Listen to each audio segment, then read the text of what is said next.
ನಮಸ್ಕಾರ ಗೆಳೆಯರೆ, knowledge Karnataka YouTube ಚಾನಲ್ಗೆ ಸ್ವಾಗತ. ರಾಮಾಯಣವು ಭಾರತೀಯರ ಆಧ್ಯಾತ್ಮಿಕ ಸಂಪತ್ತಿನಲ್ಲಿ ಒಂದು ಮಹತ್ತರ ಧಾರ್ಮಿಕ ಗ್ರಂಥವಾಗಿದೆ. ಅಂತಹ ರಾಮಾಯಣದಲ್ಲಿ ನಮಗೆ ಕೆಲವು ವಿಷಯಗಳು ಅಷ್ಟೇ ಗೊತ್ತಿರೋದು. ಇಂತಹದ್ದೇ ಯಾರಿಗೂ ತಿಳಿಯದ ರಾಮಾಯಣದಲ್ಲಿ ನಡೆದ ಒಂದು ಘಟನೆಯ ಬಗ್ಗೆ ಈ ವಿಡಿಯೋದಲ್ಲಿ ವಿವರಿಸಲಿದ್ದೇನೆ. ಆಯುಧಗಳಲ್ಲಿ, ಅಸ್ತ್ರಗಳಲ್ಲಿ ಅತ್ಯಂತ ಶಕ್ತಿಶಾಲಿಯಾಗಿರುವಂಥದ್ದು ಕೇವಲ ಕೆಲವು ಅಸ್ತ್ರಗಳು ಮಾತ್ರ. ಅಂತಹದ್ದೇ ಅಸ್ತ್ರದಲ್ಲಿ ಒಂದು ಅಸ್ತ್ರ, ಅದು ಪಾಶುಪತಾಸ್ತ್ರ.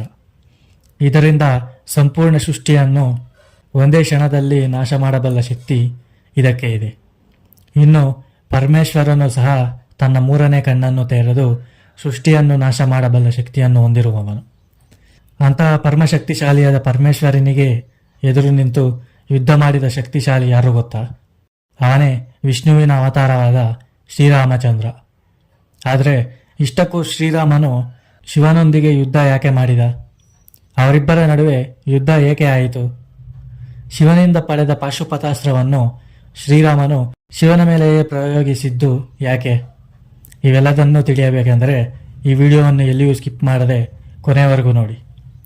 ಹಾಗಾದರೆ ಇನ್ಯಾಕೆ ತಡ, ವಿಡಿಯೋನ ಶುರು ಮಾಡೋಣ ಬನ್ನಿ. ಇದು ಶ್ರೀರಾಮನು ಅಶ್ವಮೇಧ ಯಾಗವನ್ನು ಮಾಡಿದಾಗ ನಡೆದ ಸಂಗತಿ. ಅಶ್ವಮೇಧ ಯಾಗದಲ್ಲಿ ಒಂದು ಕುದುರೆಯನ್ನು ದೇಶದೊಳಗೆ ಬಿಡಲಾಗುತ್ತದೆ. ಆ ಕುದುರೆಯು ಎಲ್ಲಿ ಹೋಗಿ ನಿಲ್ಲುತ್ತೋ ಆ ರಾಜ್ಯವು ಯಜ್ಞ ಮಾಡುವ ರಾಜನಿಗೆ ಸೇರುತ್ತದೆ. ಇಲ್ಲ ಅಂದರೆ ಆ ಕುದುರೆಯನ್ನು ಹಿಡಿದರೆ ಆ ರಾಜ್ಯದ ರಾಜನು ಯಜ್ಞ ಮಾಡುವ ರಾಜನೊಂದಿಗೆ ಯುದ್ಧ ಮಾಡಿ ತನ್ನ ರಾಜ್ಯವನ್ನು ಉಳಿಸಿಕೊಳ್ಳಬೇಕು. ಇಲ್ಲದಿದ್ದರೆ ತನ್ನ ರಾಜ್ಯವನ್ನು ಕುದುರೆಯೊಂದಿಗೆ ಒಪ್ಪಿಸಬೇಕು. ಇದು ಅಶ್ವಮೇಧ ಯಾಗದ ನಿಯಮ. ಈ ಕುದುರೆಯನ್ನು ಹಿಂಬಾಲಿಸುತ್ತಾ ಅದರ ಜೊತೆಗೆಯೇ ಶ್ರೀರಾಮ ತಮ್ಮನಾದ ಶತ್ರುಘ್ನ, ಹನುಮಂತ, ಭರತ, ಸುಗ್ರೀವ, ಜಾಂಬವಂತ ಹಾಗೂ ಅನೇಕ ಯೋಧರು ಜೊತೆಗೆ ಹೋಗುತ್ತಿದ್ದರು. ಹೀಗೆ ಕುದುರೆ ಹೋಗಿ ದೇವಪುರಿ ರಾಜ್ಯಕ್ಕೆ ತಲುಪಿತು. ಆ ರಾಜ್ಯದ ರಾಜನು ವೀರಮಣಿ. ಇನ್ನು ಈ ರಾಜನ ಕುರಿತು ಅದೆಷ್ಟು ಹೇಳಿದರೂ ಸಹ ಕಡಿಮೆನೆ. ಆತನು ಪರಮಶಕ್ತಿಶಾಲಿ, ಧರ್ಮನಿಷ್ಠ ರಾಜ ಹಾಗೂ ಪರಮೇಶ್ವರನ ಭಕ್ತ. ಒಮ್ಮೆ ವೀರಮಣಿಯು ಕಠಿಣ ತಪಸ್ಸನ್ನು ಮಾಡಿ ಪರಮೇಶ್ವರನನ್ನು ಒಲಿಸಿಕೊಂಡನು. ಆಗ ಸಂತೋಷಗೊಂಡ ಪರಮೇಶ್ವರನು, ನಿನ್ನ ರಾಜ್ಯವು ಅಪಾಯದಲ್ಲಿ ಇರುವಾಗ ನಾನೇ ಬಂದು ಅದನ್ನು ಕಾಪಾಡುತ್ತೇನೆ ಎಂದು ವರವನ್ನು ನೀಡಿದ್ದನು. ಈ ಕಾರಣದಿಂದಾಗಿಯೇ ಇತರೆ ರಾಜ್ಯಗಳ ರಾಜರು ವೀರಮಣಿಯ ಹತ್ತಿರ ಹೋಗುವುದಕ್ಕೂ ಭಯಪಡುತ್ತಿದ್ದರು. ಆ ರಾಜ್ಯಕ್ಕೇನೆ ಶ್ರೀರಾಮನ ಅಶ್ವಮೇಧ ಯಾಗದ ಕುದುರೆ ಪ್ರವೇಶಿಸಿತ್ತು. ಅದನ್ನು ನೋಡಿದ ವೀರಮಣಿಯ ಪುತ್ರ ರುಕ್ಮಾನಂದ ಆ ಕುದುರೆಯನ್ನು ಬಂಧಿಸಿ ಶ್ರೀರಾಮನ ಸೈನ್ಯವನ್ನು ಎಚ್ಚರಿಸಿದನು. ಈ ಕುದುರೆಯನ್ನು ಬಿಡೋದಿಲ್ಲ, ನನ್ನನ್ನು ಯುದ್ಧದಲ್ಲಿ ಸೋಲಿಸಿದರೆ ಮಾತ್ರ ಈ ಕುದುರೆಯನ್ನು ತೆಗೆದುಕೊಂಡು ಹೋಗಬಹುದು ಎಂದು ಹೇಳುತ್ತಾನೆ. ಈ ವಿಷಯವು ರಾಜ್ಯದ ರಾಜನಾದ ವೀರಮಣಿಗೆ ತಿಳಿಯಿತು. ಅವನಿಗೆ ಶ್ರೀರಾಮ ಯಾರು ಎಂಬ ಬಗ್ಗೆ ಸಾಕಷ್ಟು ವಿಷಯ ತಿಳಿದಿತ್ತು. ಆದ್ದರಿಂದ ತನ್ನ ಮಗನನ್ನು ಕರೆದು ವಿಷ್ಣುವಿನ ಅವತಾರವಾದ ಶ್ರೀರಾಮನೊಂದಿಗೆ ಯುದ್ಧ ಮಾಡುವುದು ಸರಿಯಲ್ಲ, ಅದು ನಮ್ಮ ರಾಜ್ಯಕ್ಕೆ ಅನರ್ಥ, ಈಗಲೇ ಯುದ್ಧವನ್ನು ನಿಲ್ಲಿಸು ಎಂದು ಸಲಹೆಯನ್ನು ನೀಡುತ್ತಾನೆ. ಆದರೆ ರುಕ್ಮಾನಂದನು, ನಾನು ಈಗ ಹಿಂತಿರುಗಿದರೆ ಅದು ನಮ್ಮ ವಂಶಕ್ಕೆ ಅವಮಾನ, ಕ್ಷತ್ರಿಯರಿಗೆ ಆತ್ಮಾಭಿಮಾನ ಮುಖ್ಯ, ಹಾಗಾಗಿ ಯುದ್ಧ ನಡೆಯಲೇಬೇಕು ಎಂದು ಹೇಳುತ್ತಾನೆ. ಹೀಗಾಗಿ ವೀರಮಣಿಯು ಸರಿ ಎಂದು ಹೇಳಿದನು. ಯುದ್ಧಕ್ಕೆ ಸಿದ್ಧತೆ ಆರಂಭವಾಯಿತು. ತನ್ನ ತಮ್ಮನಾದ ವೀರನಂದ ಹಾಗೂ ರುಕ್ಮಾನಂದನನ್ನು ಸೈನ್ಯದೊಂದಿಗೆ ಸೇರಿ ಯುದ್ಧರಂಗಕ್ಕೆ ಹೋಗಲು ಆಜ್ಞೆ ನೀಡಿದನು. ಈ ವಿಷಯ ಹನುಮಂತನಿಗೆ ತಿಳಿಯಿತು. ಹನುಮಂತನು ಕೋಪದಿಂದ ಸೈನ್ಯವನ್ನು ಸಿದ್ಧಗೊಳಿಸಲು ಆಜ್ಞಾಪಿಸಿದನು. ಅದನ್ನು ಕೇಳಿದ ಸುಗ್ರೀವನು ಹನುಮಂತನಿಗೆ ಒಂದು ಸಲಹೆಯನ್ನು ನೀಡಿದನು. ಅದೇನೆಂದರೆ, ದೇವಪುರಿಯನ್ನು ಸಾಕ್ಷಾತ್ ಆ ಪರಮೇಶ್ವರನು ಕಾಪಾಡುತ್ತಿದ್ದಾನೆ. ಆದ್ದರಿಂದ ಆ ರಾಜ್ಯದ ರಾಜನಾದ ವೀರಮಣಿಯೊಂದಿಗೆ ಚರ್ಚೆ ನಡೆಸಿದರೆ ಉತ್ತಮ. ಒಂದು ವೇಳೆ ಚರ್ಚೆ ವಿಫಲವಾದರೆ ಬಳಿಕ ಶ್ರೀರಾಮನಿಗೆ ತಿಳಿಸಿ ನಂತರ ದೇವಪುರಿಯ ಮೇಲೆ ದಾಳಿ ಮಾಡೋಣ ಎಂದು ಹೇಳುತ್ತಾನೆ. ಆದರೆ ಶತ್ರುಘ್ನನು ಶ್ರೀರಾಮನನ್ನು ಸ್ವಯಂ ಯುದ್ಧಕ್ಕೆ ಕರೆಯುವುದು ಯಾಕೆ, ನಾವೇ ಇಲ್ಲವೇ, ಆದುದರಿಂದ ಮೊದಲು ದೇವಪುರಿಯ ಸೈನ್ಯದೊಂದಿಗೆ ಹೋರಾಡೋಣ, ನಂತರ ಏನಾಗುತ್ತೋ ನೋಡೋಣ ಎಂದು ಹೇಳಿದನು. ಯುದ್ಧ ಶುರುವಾಗುತ್ತದೆ. ಯುದ್ಧ ಭೀಕರ ಸ್ವರೂಪಕ್ಕೆ ತಿರುಗಿತು. ವೀರಮಣಿ ಭರತನ ಮಗನಾದ ಪುಷ್ಕಲನೊಂದಿಗೆ ಯುದ್ಧ ಮಾಡುತ್ತಾ ಇದ್ದನು. ಪುಷ್ಕಲನು ವೀರಮಣಿಗೆ ಪ್ರಭಾವಿ ಅಸ್ತ್ರವನ್ನು ಪ್ರಯೋಗಿಸಿದನು. ವೀರಮಣಿಗೆ ಆಘಾತದಿಂದ ಮೂರ್ಛೆ ಹೋದಂತೆ ಆಯಿತು. ಸುತ್ತಲೂ ನೋಡುತ್ತಾನೆ. ತನ್ನ ಸೈನ್ಯವೂ ಸಹ ಹೋರಾಡದೇ ಇರುವ ಸ್ಥಿತಿಗೆ ತಲುಪುತ್ತದೆ. ಆ ಪರಿಸ್ಥಿತಿಯನ್ನು ಅರ್ಥ ಮಾಡಿಕೊಂಡ ವೀರಮಣಿಯು ಆ ಪರಮೇಶ್ವರನನ್ನು ಪ್ರಾರ್ಥಿಸಿದನು. ಆಗ ಪರಮೇಶ್ವರನು ಇದೆಲ್ಲವನ್ನೂ ಆಲಿಸಿ ವೀರಮಣಿಗೆ ಕೊಟ್ಟ ವರವನ್ನು ನೆರವೇರಿಸಲು ತನ್ನ ಪರಿವಾರವಾದ ವೀರಭದ್ರ, ನಂದಿ ಹಾಗೂ ಭೃಂಗಿಯರೊಂದಿಗೆ ಮಹಾಸೈನ್ಯವನ್ನು ಕಳುಹಿಸಿದನು. ಆಗ ಅವರು ಅಯೋಧ್ಯ ಸೇನದ ಮೇಲೆ ದಾಳಿ ಮಾಡಿದರು. ಹನುಮಂತ, ಶತ್ರುಘ್ನ, ಪುಷ್ಕಲ ಇವರೆಲ್ಲರಿಗೂ ಈ ಸೇನೆಯನ್ನು ಎದುರಿಸಲಾಗಲಿಲ್ಲ. ನಂದಿಯು ಪಾಶದಿಂದ ಶತ್ರುಘ್ನನನ್ನು ಬಂಧಿಸಿದನು. ವೀರಭದ್ರನು ಕೋಪದಿಂದ ಪುಷ್ಕಲನನ್ನು ಕೊಂದು ಹಾಕಿದನು. ಹನುಮಂತನಿಗೂ ಹಾಗೂ ನಂದಿಗೂ ಯುದ್ಧ ನಡೆಯುತ್ತದೆ. ಅತ್ಯಂತ ಬಲಶಾಲಿಯಾದ ಹನುಮಂತನು ಹೇಗೆ ನಂದಿಯನ್ನು ಎದುರಿಸಬೇಕು ಎಂದು ಅರ್ಥವಾಗದೆ ತನ್ನ ಶರೀರದ ರೂಪವನ್ನು ಹೆಚ್ಚಿಸಿಕೊಂಡು ಹೋಗುತ್ತಾನೆ.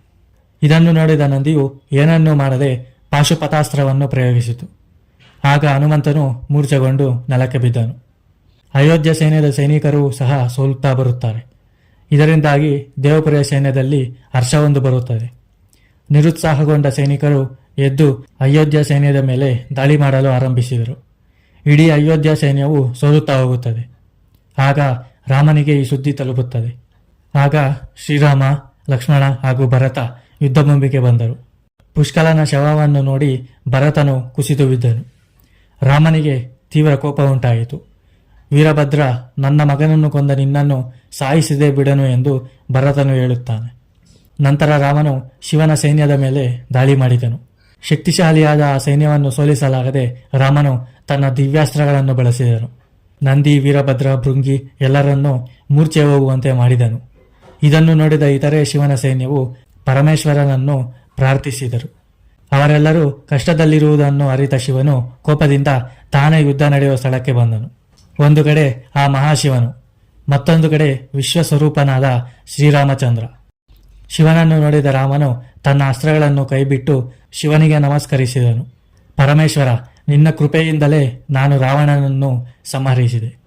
ಈ ಅಶ್ವಮೇಧ ಯಾಗವು ನಿನ್ನ ಅನುಮತಿಯಿಂದಲೇ ನಡೆಯುತ್ತಿದೆ. ಹೀಗಾಗಿ ಶಾಂತಿಯಾಗು ಎಂದು ಪ್ರಾರ್ಥಿಸಿದನು. ಅದನ್ನು ಕೇಳಿದ ಪರಮೇಶ್ವರನು, ರಾಮಚಂದ್ರ, ನಾನು ಕೂಡ ನಿನ್ನೊಡನೆ ಯುದ್ಧ ಮಾಡಬೇಕೆಂದು ಇಚ್ಛಿಸಿಲ್ಲ. ಆದರೆ ನನ್ನ ಭಕ್ತ ವೀರಮಣಿಗೆ ನೀಡಿದ ವರವನ್ನು ಪೂರ್ಣಗೊಳಿಸಬೇಕಾಗಿದೆ. ಹೀಗಾಗಿ ನಾನು ಇಲ್ಲಿಗೆ ಬಂದಿದ್ದೇನೆ. ನೀಡಿದ ವರವನ್ನು ನಾನು ನೆರವೇರಿಸಲೇಬೇಕು ಎಂದು ಹೇಳುತ್ತಾನೆ. ಇದನ್ನು ಕೇಳಿದ ಶ್ರೀರಾಮನು ಪರಮೇಶ್ವರನ ಮೇಲೆಯೇ ದಿವ್ಯಾಸ್ತ್ರವನ್ನು ಬಿಟ್ಟನು. ಆದರೆ ಪರಮೇಶ್ವರನು ಅವುಗಳೆಲ್ಲವನ್ನೂ ಶೂನ್ಯ ಮಾಡಿದನು. ಕೊನೆಗೆ ರಾಮನ ಬಳಿ ಉಳಿದುಕೊಂಡಿದ್ದೇ ಪಾಶುಪತಾಸ್ತ್ರ. ಶ್ರೀರಾಮನು ತಕ್ಷಣ ಪರಮೇಶ್ವರನನ್ನು ನೋಡಿ, ಪರಮೇಶ್ವರ, ಇದು ನೀವು ನೀಡಿದ ಅಸ್ತ್ರವೇ. ಈಗ ನೀವು ಕೂಡ ಇದನ್ನು ಅನುಭವಿಸಬೇಕಾದದ್ದು ಎಂದು ಹೇಳಿ ಕ್ಷಮೆ ಕೋರುತ್ತಾನೆ. ತಕ್ಷಣ ಶ್ರೀರಾಮನು ಪಾಶುಪತಾಸ್ತ್ರವನ್ನು ಶಿವನ ಮೇಲೆ ಪ್ರಯೋಗಿಸಿದನು. ಅದು ನೇರವಾಗಿ ಹೋಗಿ ಪರಮೇಶ್ವರನ ಹೃದಯದಲ್ಲಿ ಹೊಕ್ಕಿತು. ಇದರಿಂದ ಪರಮೇಶ್ವರನ ಕೋಪವು ಹೊರಗೆ ಬಂತು ಮತ್ತು ಅವನು ಶಾಂತನಾದನು. ನಂತರ ಶಿವನು ರಾಮನಿಗೆ, ನಿನ್ನ ಯುದ್ಧ ಕೌಶಲ್ಯದಿಂದ ಸಂತೋಷವಾಯಿತು. ಏನಾದರೂ ವರವನ್ನು ನೀಡುವೆನು, ಕೇಳು ಎಂದನು. ಆಗ ಶ್ರೀರಾಮನು, ಮಹಾದೇವ, ಭರತಪುತ್ರ ಪುಷ್ಕಲ ಮತ್ತು ಯುದ್ಧದಲ್ಲಿ ಮೃತಪಟ್ಟ ಇತರ ಯೋಧರನ್ನು ಬದುಕಿಸಿರಿ ಎಂದು ಕೇಳುತ್ತಾನೆ. ಆಗ ಶಿವನು ಸೈನ್ಯದ ಮೃತ ಯೋಧರನ್ನು ಬದುಕಿಸಿದನು. ವೀರಮಣಿಯ ಆಸೆಯಂತೆ ವೀರಮಣಿಯನ್ನು ತನ್ನಲ್ಲಿ ಐಕ್ಯಗೊಳಿಸಿದನು. ಇಂತಹ ಅತಿ ಭೀಕರ ಯುದ್ಧ ಮುಗಿಯುತ್ತದೆ. ಇದಾಗಿತ್ತು ಗೆಳೆಯರೆ ಇವತ್ತಿನ ವಿಡಿಯೋ. ಈ ಕತೆ ನಿಮಗೆ ಹೇಗೆ ಅನಿಸ್ತು ಎಂದು ಕಮೆಂಟ್ ಮಾಡಿ. ವಿಡಿಯೋ ಇಷ್ಟವಾಯಿತು ಅಂದರೆ ವಿಡಿಯೋಗೆ ಲೈಕ್ ಮಾಡಿ, ಶೇರ್ ಮಾಡಿ. ಇಂತಹ ಇನ್ನಷ್ಟು ವಿಡಿಯೋಗಳಿಗಾಗಿ ಚಾನಲನ್ನು ಸಬ್ಸ್ಕ್ರೈಬ್ ಮಾಡಿ. ಧನ್ಯವಾದಗಳು.